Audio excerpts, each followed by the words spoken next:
bahwa sebetulnya ya sekarang ini kan sebenarnya kalau Anda tanya rakyat kecil, mereka nggak ada masalah. Ini kan yang masalah ini sebagian manusia-manusia mungkin kurang kerjaan, maaf dengan segala hormat saya. Seperti misalnya sekarang, Ria Mijar, what's wrong with Ria Mijar misalnya, zaman dia ini. Ya kan nggak ada, dia kerjakan aja tugas dia. Sekarang orang masih bicara HAM di Aceh, HAM kita nih. Coba bicara HAM di mana Irak lah tuh. Coba bagaimana bandingkan coba kita dengan ini. Jauh kan.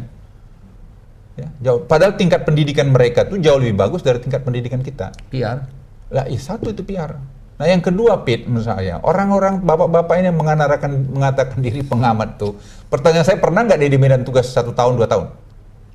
Bagaimana rasanya stres atau apa frustrasi atau lonely atau apa gitu? Itu memberikan kepada anak buah gitu. Dan saya rasakan itu.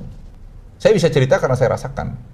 Bagaimana kamu dari istrimu setahun atau setahun lebih nggak ketemu, nggak campur tangan binimu, itu lain itu faktor, dan itu pengaruhnya banyak gitu, emosi gitu. Tapi orang kadang-kadang disimplified aja, TNI itu brengsek gitu. Yang mana brengseknya? Ada harapan agar ada supaya perubahan? Ya saya kira fair aja. Jadi yang menamakan diri LSM, politisi apa segala macam itu menurut saya fair aja. Kalau TNI itu salah, pinpoint salahnya itu yang mana gitu. Jangan terus bilang TNI itu ya tidak usah, seperti misalnya sekarang ada mungkin harus Indonesia mesti diserang dulu ya sama orang dari luar negeri, baru kita akan semua bilang TNI bangun dong, baru kita panggil orang TNI. Atau misalnya kalau kita mulai susah baru kita panggil TNI. Negatif campaign yang seperti sekarang, anti-militer kan. What's wrong with militer jadi presiden? Amerika juga Eisenhower presiden, Colin Powell tuh jadi apa Secretary of State. Gak ada urusan, saya udah retire sekarang, apa urusannya gitu. Tapi apakah pendidikan saya yang umum juga di George Washington misalnya, atau pendidikan saya di National Defense University, atau pengalaman leadership saya di lapangan, itu tidak bermanfaat untuk negeri ini? Bermanfaat lah. Yang lain sama-sama juga begitu. Apa kalau sudah tentara itu udah binatang yang tak berguna nih? Berguna lah. Banyak yang kita bisa kontribusikan. Jadi sekarang dibilang misalnya kenapa mantan jenderal dilarang jangan jadi presiden. Saya tadi baru makan siang sama Skip Boyce, dubes Amerika. Dia bilang, Luhut, aneh kalian ini kok anti militer, dia bilang. Tempat saya juga dulu Eisenhower, dan hampir semua presiden Amerika pernah servis militer itu. Udah hampir semua. Mereka merasakan pernah kok. Sekarang John Kerry, ya Bush ini agak lari-lari dikit ya. Tapi John Kerry kan pernah pengalaman di Vietnam. Jadi artinya apa? Bertugas dalam militer itu merupakan satu bagian proses pematangan seseorang. Kenapa? Dia dalam tertekan, dia dalam hidup yang kekurangan, dia dalam hidupnya yang terancam, dia mampu membuat keputusan, dia survive dari situ. Itu satu poin. Kita break sebentar. Thank you. Biasa dengarlah dengan Bapak atau Jenderal Luhut Binsar Panjaitan. Anda masih tetap bersama dengan Quick Channel bersama saya Peter Gonta. Dapat saya tambahkan di sini, program ini juga dapat diterima di beberapa TV regional di Indonesia, beberapa TV-TV di daerah.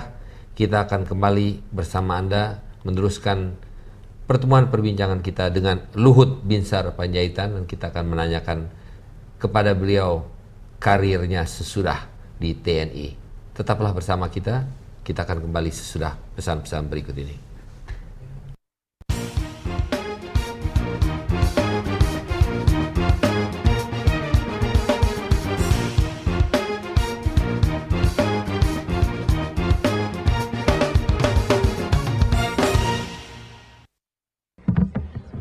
It is the sound of midnight, the sound of blue, of passion.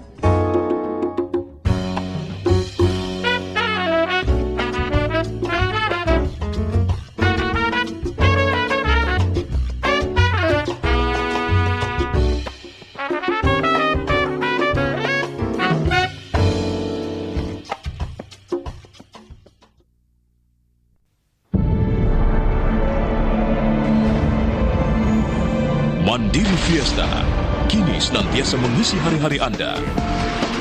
Mulai 1 Agustus 2003, selama 200 hari berturut-turut, 1 mobil Toyota Wish akan diberikan setiap hari kepada nasabah tabungan Mandiri yang beruntung.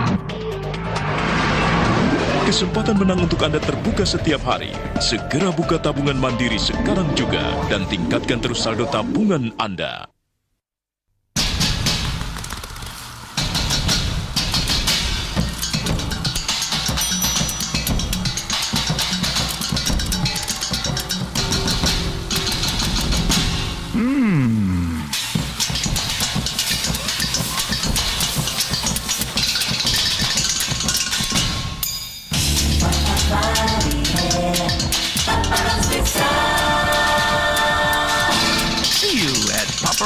Baca.